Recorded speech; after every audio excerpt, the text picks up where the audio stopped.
Special thanks to our promotional partners at the American Philatelic Society. The APS is the largest stamp collecting organization in the world, supporting collectors of any level worldwide. For more information about membership and APS services, visit stamps.org. I'm Charles Epting from H.R. Harmer in New York City. And I'm Michael Cortese of Noble Spirit in Pittsfield, New Hampshire.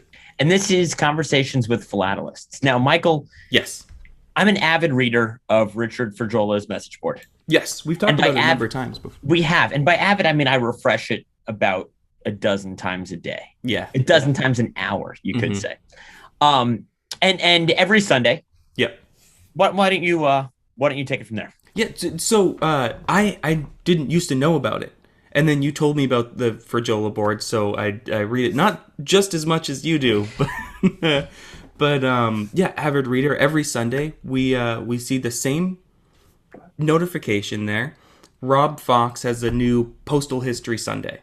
So his blog is part because he's a farmer as well. Yes. A big chunk of his life is farming. And then every Sunday he finds the time to put together an incredibly detailed and well-researched, it's an article more than a blog post. Yeah. It's one of those things that it deserves better than a blog, I feel, in a certain way. And it's always interesting, and it's always something I look forward to on the weekends. Yeah. And I'm really excited to have Rob on with us now to talk about not just that, but his collecting in general, and hopefully even life outside of philately, because I'm just as interested to hear about that. Yeah, absolutely. So without further ado, let's bring Rob on. No person better to talk about what he does best other than himself. Excellent. Let's bring him in. All right, great. Good morning. Hey, Rob, how's it going? It's going. How are you doing? We're surviving the farm. That's what we're doing right now. So before we get into the postal history, maybe you can just talk a little bit. It's October 15th, so we're coming into the middle of fall. What are things like on the farm this time of year? What are you currently in the middle of? It depends on the year, but most years we still have a lot to bring in, a lot of harvest, because we're not growing corn and soybeans here. We're growing vegetables. And you typically have all the fall crops. So all the squash, we're still growing greens. So if you want to grow lettuces or spinaches, this is a good time of year for it. But the real thing that's eating up my time and making me real tired right now are the poultry. We have lots of birds. And this year's not as bad as others, but some years we've had as many as 250 broiler chickens in 2 flocks, and 70 to 80 turkeys, and then 2 laying hen flocks of about 100 or so each. Wow. Yeah. So you have to go out. They're animals. You have to give them food. You have to give them water.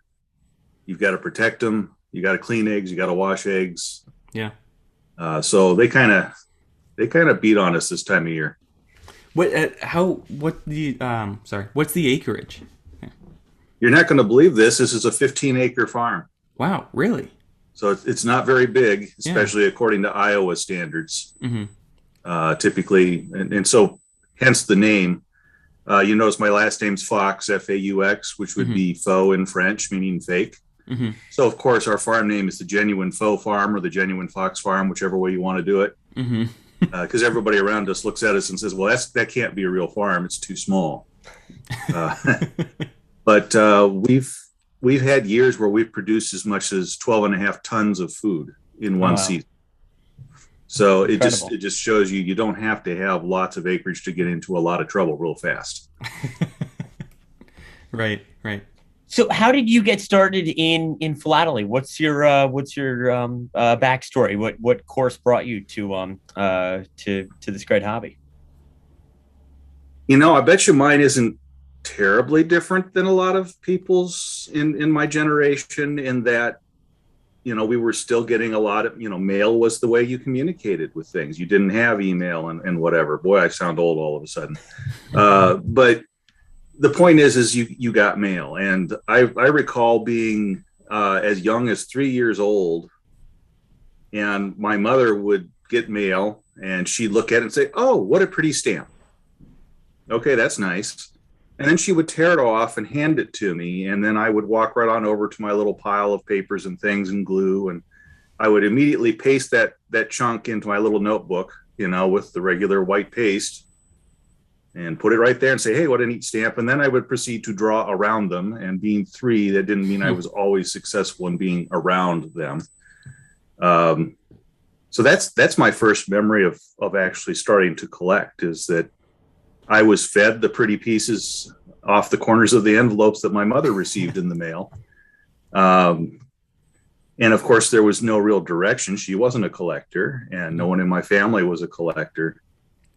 So it was just, here they are, do what you will with them. Yeah. Which is, you know what, that's fine, because now you can explore just yourself, that nobody's telling you how to do things. And then of course, later on, I found out a little bit more about organized stamp collecting slowly but surely, mostly on my own. Got my first stamp album probably with my own money when I was about 12 or so, and proceeded to be overwhelmed by everything that I could possibly get. Mm-hmm. And most of the stamps I got then were from there was still a Woolworths in the town I grew up in, a Woolworths store.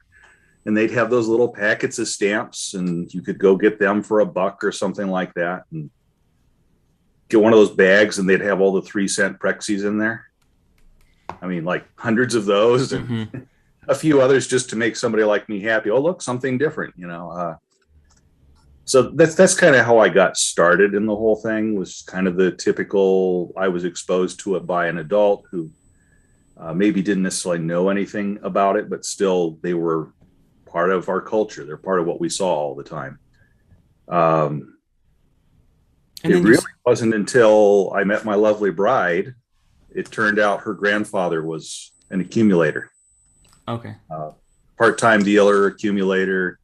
Wasn't really a collector per se, in that he didn't.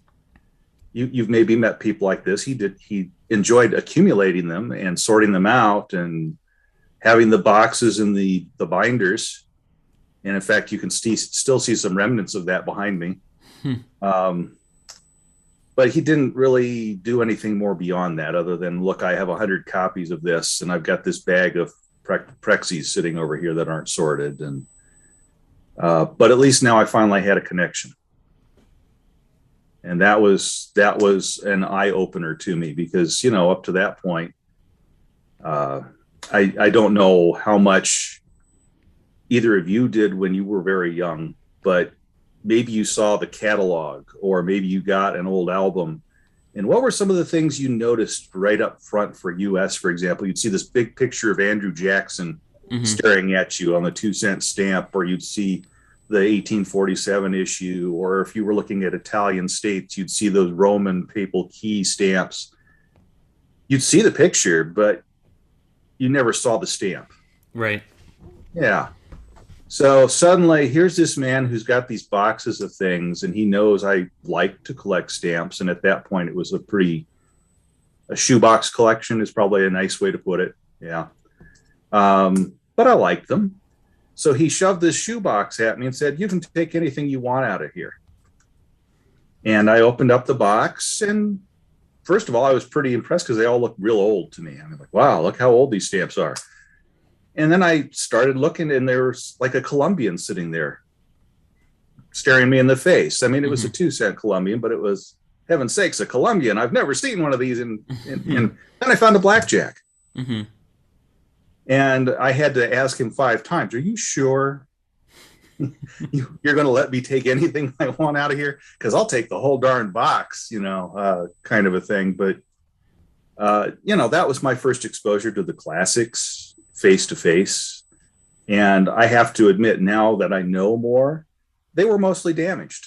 There was a reason that they were in the shoebox and they weren't sorted, There's a chunk missing out of Andrew Jackson, and there was, whatever. But I was now exposed to what these things look like, what the artistry was, and just what existed. Because before it was a fairy tale. I think a lot of people can maybe relate to that. When you're a kid, you aspire to something. Maybe someday I'll see one of these, or maybe someday I might get really lucky and own one of these. That's kind of what that was like, was opening the box and seeing fairy tales come to life. I've mentioned a couple of times on here before, when I bought a used C18, the 50-cent Baby Zepp, I'd looked at the picture for so long that to see one and hold one in person. Now I look back, yeah, it was horribly off-centered, and I probably overpaid it, $12.50. But no, it is a completely different feeling when you see these iconic stamps in a catalog for so long, but they always hit you differently when they're actually in front of you and actually perforated and actually tangible. But so that's fantastic. You stuck with it the entire time. I think the introduction is something we hear a lot, but we don't talk to too many people who kind of stuck with it from age 3 on, and then kind of became more and more involved as time went on. And then it sounds like someone was able to kind of help guide you into more organized philately. So at what point did it start evolving into you saying, I want to collect this, or I want to collect that specifically? Yeah, and you're right. I am kind of an exception in that I was always somewhat involved. Yeah. I mean, it's like everything in life. You have a few weeks where it's the thing you're really loving every moment, and then something else you do a little bit more, but it's not like I ever forsook it for. I think the standard story I hear often is, well, then I became a teenager and I saw girls. Yeah. For the guys to say, or maybe the opposite for the women, or whatever. But that's the typical story, but that's not what happened for me. But I will admit that once I met my wife's grandfather, once I met Tammy's grandfather, that was the point where I realized how much bigger the hobby could be. That there were actually lots and lots and lots of copies of some of these stamps out there. It's just they weren't always the most desirable copies, but there were lots of them. I mean, if you want a blackjack, you can get a blackjack. If you want Colombians, you can get them. You just have to find the opportunities, and you have to, of course, sometimes have the money or be in the right place at the right time. In this case, I just happened to marry the right person. And kind of lucky that way. So what got me started, though, is when he died, he made sure that I received the stamp hoard, if you want to call it, because nobody else in the family wanted. In fact, the family breathed a sigh of relief. When I became involved in the family, so thank goodness somebody will take this stuff, and maybe figure out what to do with it.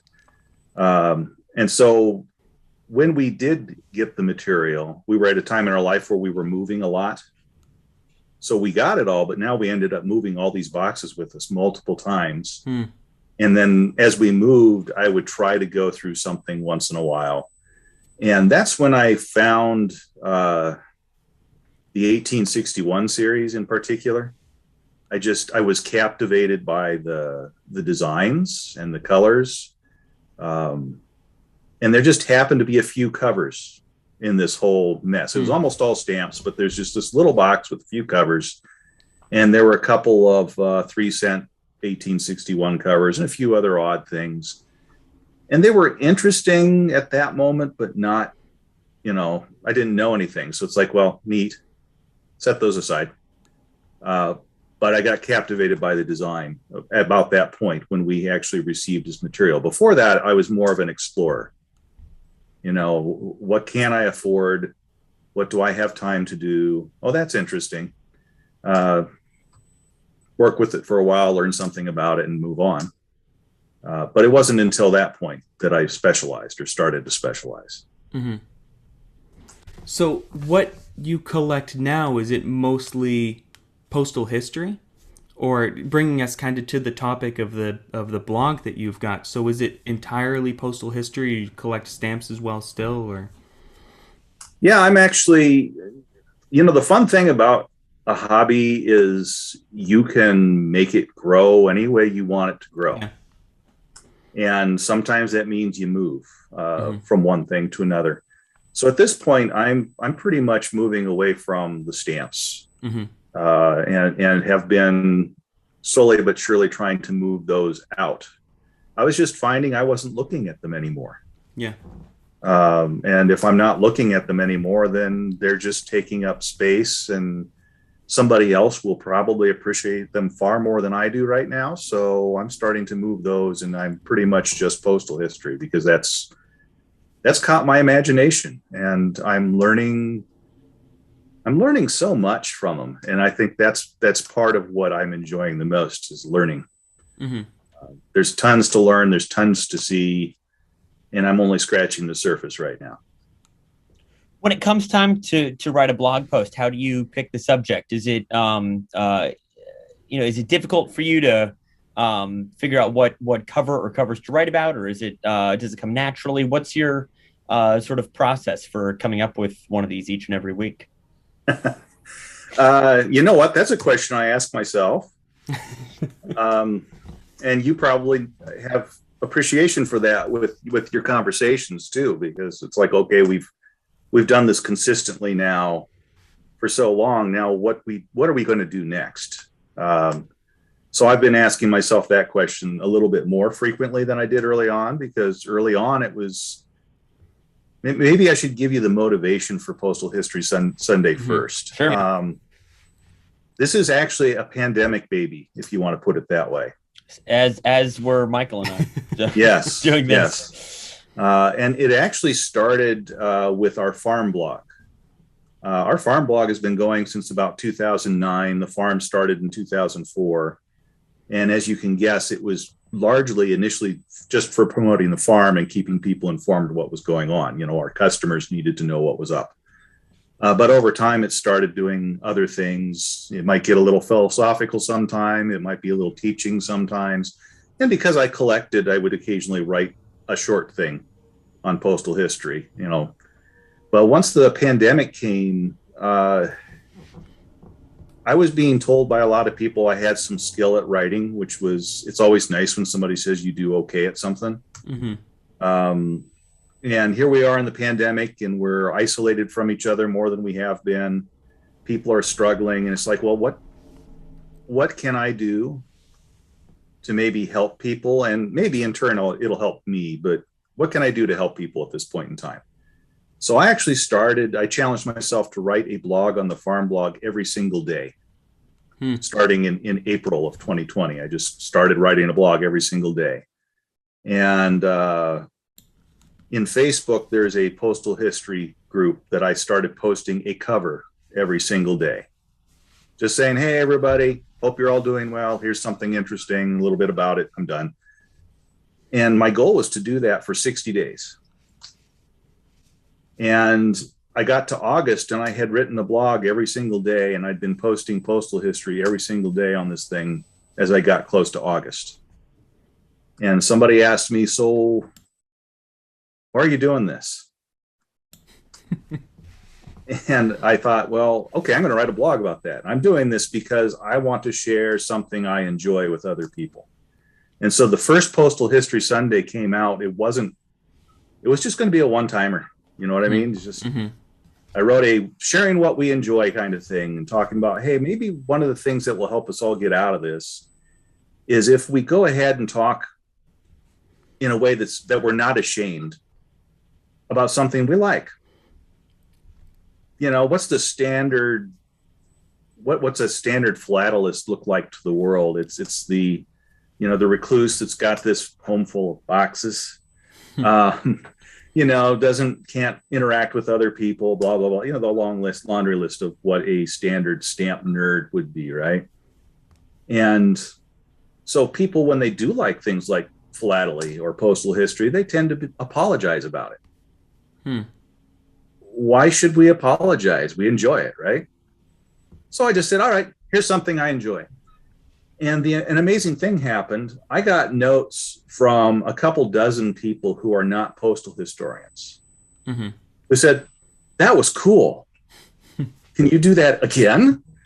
And I'm like, all right, sure, why not? So I chose a Sunday a couple weeks later and wrote about another postal history thing. And that got good response. And I'm not saying I got a landslide, like hundreds of people were yelling my name saying, Rob, do that again. It was, you know, you get a nice comment here and there. Gee, that was kind of refreshing, kind of a thing. So I thought, all right, new challenge, because I'm kind of wearing out on the daily blog thing. Let's just do a Postal History Sunday thing every week, and we'll see if we can get to the end of the year, get to the end of 2020. And at that time, now I'm actually going to answer your real question. At that time, it was easy because I just kind of like, hey, nobody's expecting anything. This is a neat cover I'm looking at right now, or a little theme I'm studying. I'll just write about that. So are these all items that you have, that you've bought, or are these things? Okay. Yeah, these are all in my collection. Okay. And let's be perfectly honest. My motivation to study something comes from seeing it in person. Right. Right. And some people are not like that, but in my case, it's like, here it is. I want to learn about this thing. Whether it stays with me or not is aside from the point, but right now I want to learn about it. So yeah, I've got the items. The question is, how do you pick it? And early on, it was like, I was just excited about, hey, I could write about this neat thing I was really excited about. Yeah. And then, as you know, people start saying, I so enjoy counting on seeing this Postal History Sunday every week. Then you start building up a little pressure on yourself. It's like, well, okay, now I'm trying to do this fine balance between people who aren't postal historians and folks who are postal historians that are enjoying reading them, but they also don't want me to do the song and dance of everything's introductory every week. Here's your primer for postal history yet again. We need to keep it interesting. So I'm walking a fine line between reaching people who do not collect and don't have the background, feeding something that's really interesting to people who do collect without overwhelming the folks who are new to it. Yeah. And then not just relying on the things that I'm most familiar with. I mean, I love the 24-cent 1861 stamp and its postal history. That's what my exhibit is on. So it's easy for me to write on those because I've been studying them longest. Right. But if that's all I wrote on, I think a lot of people would start to get tired of it. So I mix in modern, I mix in foreign, and then when I'm getting tired, I always fall back on a 24-cent item. It's like, I don't know what to write on. Let's do one of these because it's been a few weeks. Yeah. And that seems to work, at least so far. It keeps me interested, keeps me moving. Yeah. No, it's interesting. The most recent item that you wrote about it was the Papal States cover, I believe. Yeah. Let me think about that. The last thing I wrote about actually had a mix of things, and that's the other thing I do when I'm starting to feel a little bit the pressure. Yeah. Because if you write something like an item, there was an item that got mailed to Great Britain in the 1860s, and it didn't find the person there, and it came back to the United States to find them here. Okay. And that was a great story. Yeah. But there was a lot of researching that went into figuring out who is this person, how did it get from here to there. It was harder work. And so whenever I have something that's harder work, it's nice to either do here are 4 somewhat related things that I can give you a higher level thing on, or 4 things that have a theme, and there's not as much pressure to get into the weeds on those. So that was my last one was actually, I had 4 or 5 different things in there, just kind of like, well, what is it that attracts my attention, I think is what that one was. But Thurn and Taxis was the one prior to that. That might be what you're thinking. Yeah, probably. And that one took me a little more effort because this is not an area that I have collected extensively.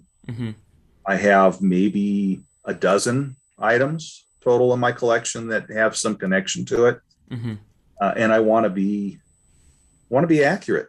Yeah. So that's important. I don't want to put stuff on the internet that leads people down the wrong path and they get the wrong ideas. But then there's another challenge to it, because if the Thurn and Taxis, I mean, that's centuries of history. Yeah. And the last thing I want to do is try and tell everybody the whole history of Thurn and Taxis in a blog, because that's out there. People see that. So suddenly you have to try and write the whole history in about 4 sentences and be accurate, keep it interesting, and maybe even provide an interesting factoid that the people who are aware of it might go, oh, that's a little different. Yeah. And that's kind of, I think, that's the balance I work on. I think what I did with that one, if I recall, is I put in a musical interlude with the post horn. It's like, oh, why not? Let's talk about music. Yeah. And sure enough, I was right about that. The people who are not postal historians were like, that was really cool. Yeah. The post horn was great. The other stuff, I was a little lost, but I still enjoyed it. Yeah, and it can be so difficult. You talk about the accuracy, because there's people who, when you're talking about things that you aren't necessarily your own specialty, there's people who it is their specialty. So you have to make sure that you're, getting absolutely everything right, because you don't want to lead the people down the wrong path, or have people coming back to you saying, actually, this is this is this. It takes a lot of double checking your work. But that was that was an interesting story. So for items like the cover to Great Britain that came back to the U.S. and found the person in the U.S., how do you go about researching that kind of item? Some of these items that get in depth, let me be perfectly honest with you here.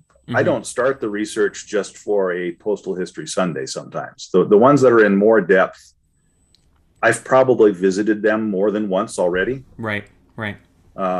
Because there's not much chance in 1 week. Right. I'm going to do all that work, because I have the farm. Yeah. And I do have a job off the farm. So not much chance I'm going to write something that's that quality and manage to maintain my integrity and that accuracy we're talking about. Right. So, for example, the item I'm talking about, that went there and came back, and it actually has a depreciated currency marking on it coming back. The initial research began maybe 6 or 7 years ago.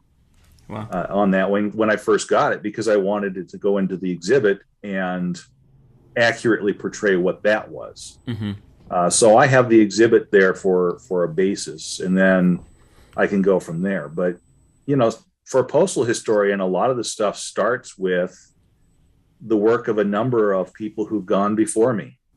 I can't do this if Dick Winter had not done all his work on transatlantic mails. If he and Walter Hubbard hadn't put together some of that material, then I don't know that you'd be talking to me today. Right.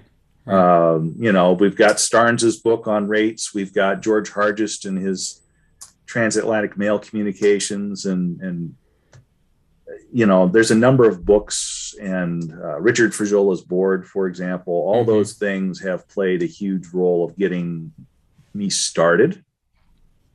And then once you go from there, something some folks don't know about me is I'm actually a real oddball in that I have a PhD in computer science and adult education, which is why I'm a farmer. Makes perfect sense, right? And but when you go through the process of getting an advanced degree, you learn how to do research. You learn how to use libraries. You learn how to manipulate keywords when you're doing searches. So we are now blessed with all kinds of material available on the internet for free. Right. And the training I got in using keywords and manipulating keywords so you can find what you're looking for, and using one resource to trail on to another resource, that's actually the skill I'm using the most right now when I'm doing research. Which means I sometimes find obscure books on Google Books that are from the 1800s that actually reference directly the thing I'm looking at. It's like, oh, that's kind of nice. And then you can go from there. Yeah. The amount of research that's now readily available, specifically because of the internet, that's allowing this other research to be done and documented and then posted on the internet, is just going to make philately and researching these items in the future so much easier. It's going to make everything so much, less of a, like a, I don't want to use the word like after school homework. It makes it, easier and more accessible to people who, want to learn this stuff but don't necessarily have the time to invest into it. Or this research is making people interested in items like these. Maybe more people will become interested in it because this research is more readily available to people. Oh, I didn't know about that before. I can see that clearly on the internet now. It's actually pretty cool. I'm going to start reading more into this, and brings more people into the hobby and stuff like that. Yeah, I agree with you there. In fact, that's probably why. I mean, look, I'm in Iowa, folks. How many stamp shows are in Iowa? That they're small. There's a few small bourses, and that's about it. Mm-hmm. I have to go to Chicago, St. Louis, or somewhere bigger to go to anything. The odds that I'll find somebody who's face to face as interested in postal history as I am in this state is pretty low. Mm-hmm. And I'm in the country to boot, so I'm not around a lot of people, and I'm not around a lot of resources. So the internet makes it possible for someone like me to participate more readily, and I appreciate that. But it also makes the research harder. In a different way, and it's harder because the validity of your sources are often in question. Yeah. And Michael, that is exactly why I am always really concerned about my own blogs, because I don't want to be part of the noise of misinformation. I want it to be accurate. And I have been caught a couple times with some inaccuracies, and I have tried to repair those, of course, but not often, which is, it either means people really aren't reading me carefully or I'm doing an okay job. Of keeping, when it's not my specialty, staying out of the details that could get me into trouble, but still keeping it interesting. That's sometimes what I rely on, is just like, let's keep it interesting and let's stick to the details that you can verify, and not try to pretend you're a specialist. So there was one I wrote about from World War II, and that is not my area. And I know there are people who are fantastic about the history and about the postal history of that. And I was very cautious. I kept it probably very much to the specific item instead of trying to make some large grand statements about, and all the mail went this way. And I tried to avoid that. A lot of these posts are exceptionally well researched for a blog. A lot of blogs I read are quick little hits, and these are legitimate research articles. Do you see any of them making the jump to print? Do you see any of them finding new life in the Chronicle or one of the state Postal History Society journals? Do you ever see these sort of being repurposed in a different format? The answer to that question is yes, and maybe. I rarely answer straight yes or no, because there's always conditions. Right. In fact, one of these actually did go into the Chronicle some time ago. The wreck of the North American actually made it in there once, and that's the only article I've got published in the Chronicle, which is great. I'm pleased and honored to be able to do that. And a couple of other things have gone a couple of other places in the past, but that was actually before I started doing Postal History Sunday. I wrote a couple of items for other folks. And, you can guess Postal History Sunday is taking up my writing time on this, is to be able to do something. I guess I set the bar pretty high for myself, didn't I? I wrote them and I liked it myself, and I got good responses, and then the pressure to do a good job, I don't want to give it up right now. I'm enjoying doing that. So if you want to take these things and put them into print, clearly some of the lighthearted conversational style doesn't quite translate to print, where it works beautifully on a blog. Right. So now you have to take it and you have to kind of realize your audience is not feeling like they're in your living room with you while you're looking at something, and you've got your fluffy slippers on and whatever you want to say. Although I wonder sometimes if maybe we need to have that in our print every once in a while, just kind of hey, you're sitting somewhere with this magazine in your hand because you're a philatelist or a postal historian and it's something you like. Mm-hmm. Let's have a nice chat about how cool these things are that we collect. But that's not the atmosphere I think most publications want to put out. So I realize I have to work with them to change them. Mm-hmm. So in answer to your question, I have kind of done that in that I've written for them in the past, and I'm certainly open to translating things. So if somebody's like, hey, that's perfect for such and such, and they contacted me, I'd be willing to try and work it out. But again, the time that I would have to spend is an issue. But I'm very open to it because you've probably guessed my motivation behind all this is reaching out. Yeah. I don't want to be.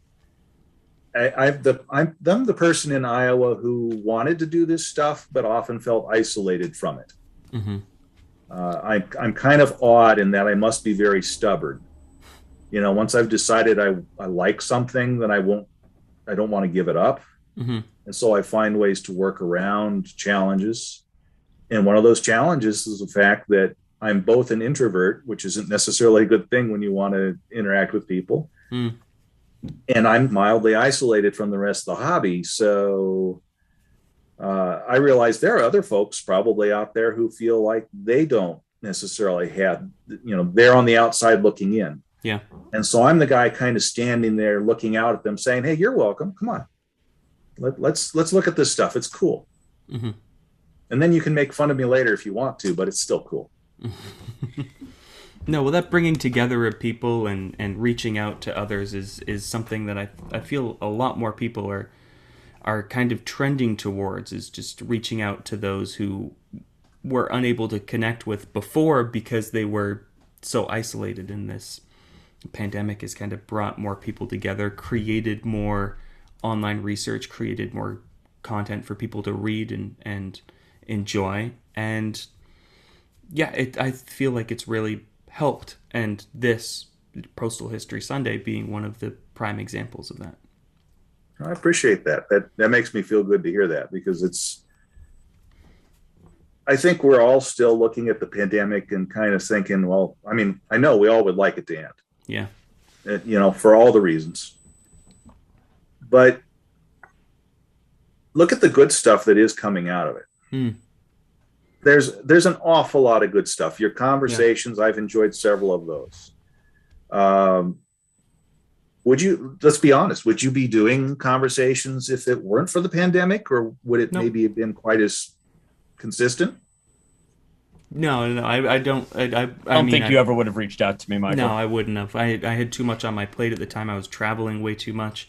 And as soon as the pandemic happened and Charles and I stopped traveling, that's when we kind of connected. And, it was the lack of travel. It was the lack of being out on the road. And our work never stopped. We never had less work to do, but it was just less traveling. We were more stagnant in one place, and that allowed us. I think going a bit stir crazy as well. Yeah, just looking to talk to people. You get your social philatelic fix at shows or picking up a consignment or something. But when it was just us alone in our respective offices, I think that was definitely the main factor behind all of this. Yeah. And so what's weird for me to be saying right now is welcome to my world. Yeah. Now you understand some of the motivations that some folks have, whether they're isolated geographically, whether their personality is maybe a little less gregarious than others, whether they don't have opportunities to travel to shows as frequently. This is why I love this part of what the pandemic's brought to us, in that it has encouraged us in our busy lives to kind of look around a little bit and say, I actually value some of those connections with people who have certain interests or values. I value this more than maybe I used to. Yeah. And so we're working harder to make it happen than we did before. It just kind of happened to us before, right? You just kind of went somewhere. Oh, hey, Joe, how you doing? And how are the kids? Blah, blah, blah. And now it's an honest to goodness. You call this person up and say, hey, how are you doing? And when you ask that question, the words mean more. Not a throwaway now. Yeah. It's I haven't really I haven't felt in touch with others. Yeah. And now I understand how much I really care about that. So so Postal History Sunday, conversations with philatelists. There's a few other things that have been popping up in philately and postal history that I am so pleased to see. Because I've been getting tired of hearing people talking about our hobbies dying. And they die only if you look inward. Yeah. If that's all you're doing is looking inward.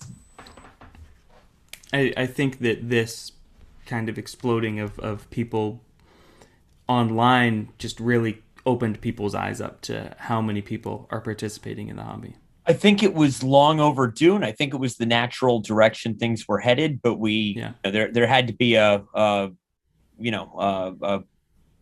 spark and impetus for people to realize how quickly we needed to evolve and change and get more online. Yeah. The conversation's just completely changed. It's gone from, it's fading to what can we do to keep the flame burning. Yeah. Well, I mean, think about the story I told you at the beginning. How was I exposed initially to philately? It was on the mail. Yeah. Every day.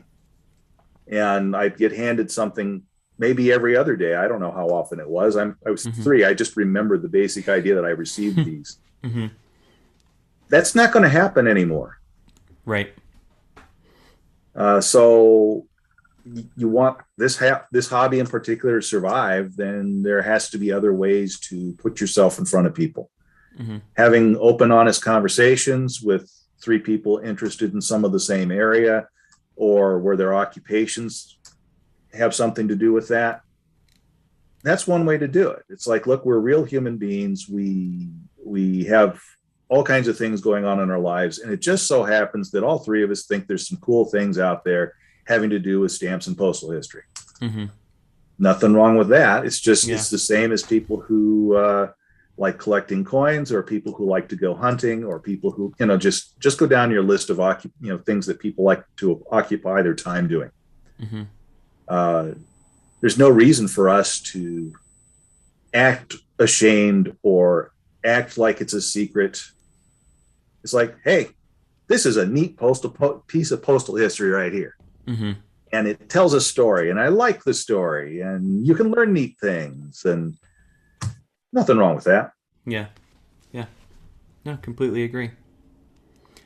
Well, Rob, thank you so much for joining us and for taking the time out to talk to us, because as you said, you've been really busy lately, so I can appreciate that, the time that you've spent here with us. And we'll put a link to the blog and everything in the description, because Absolutely. I want as many, again, Michael and I look forward to it. We want as many people who, maybe don't check the Fredrola board as often as we do, to find out about this. So we'll do our part in spreading the word as well. Yeah, no worries. And the basic rule I have for writing Postal History Sunday is, as long as I still enjoy it, I'm going to keep writing them. And if the day comes where the pressure that comes with writing overrides the having fun part, then I'll probably write 10 more before I quit. Because, you don't want to just kind of say, I'm sick of this, bye. But yeah, I'm still enjoying it. I still don't know what I'm writing about for this Sunday. You have you have 48 hours to. I have 48 hours. The good news is I have maybe a dozen to 20 or so started. There's material started and sitting there, but you have to. I look at it and I'm kind of like, well, which one is going to catch my interest? What's going to write itself today? Yeah. And I'm kind of hoping once we take the turkeys to the park, we take them to the park, because some people don't like to hear the word processor. And then we take them to freezer camp after that. Once the turkeys are quieter, I'll have a little more time, and maybe I can get ahead of the game and write a couple of them. That's usually how it works, is I get a chunk of time I'm interested in writing, and I throw two to five of them together in a chunk of time. But I haven't had that time lately, so it's kind of been week to week where you just say, which of these is closest and I feel like writing about right now. So that's something that will happen tomorrow, is I'll go through that and start looking at them and say, all right, got to make a decision, because you only have 24 hours now. Well, Yeah. Michael and I happen, we will both be looking forward to what you're able to put together before this coming Sunday and all future Sundays, as long as you've got this project in you. We're gonna keep reading. Yeah, You bet. I appreciate that. As long as I'm enjoying it and I'm learning something new, absolutely. good to go. Thank you Excellent. so much. Rob, thank you so much. You're welcome. I appreciated getting the chance to talk with you and meet you guys. I feel like I actually kind of know you two just because of the conversations, which is both fair and unfair, I guess. It's unfair to you guys because you probably have people walking up to you at shows and like, oh, hey, and then you don't know who the heck they are. Well, no, we love that. We do. Really it's do. weird when someone recognizes my voice, because I don't think I have a necessarily distinctive voice. But yeah, it's a cool experience. Yeah, it's great to talk to people all the time.